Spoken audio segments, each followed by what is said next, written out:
You ask Tiger to calculate. This deals with finding the midpoint between 2 points. The midpoint between the 2 points is -31, -53.5. Let's solve it step by step. Plot the 2 points and calculate the midpoint using the formula. The coordinates of point 1 are, x1 equals 17, y1 equals -14.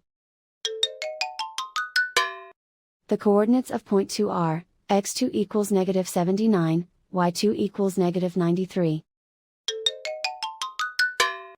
PM represents the midpoint of the 2 points.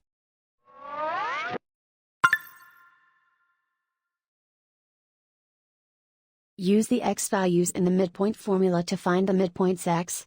x1 equals 17. x2 equals -79. Simplify the arithmetic.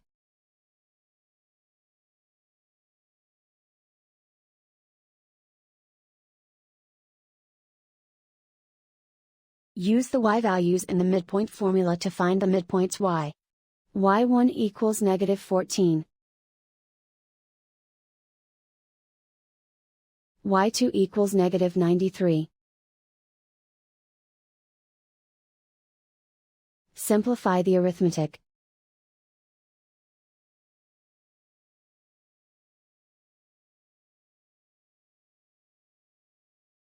And so, the midpoint is -31, -53.5.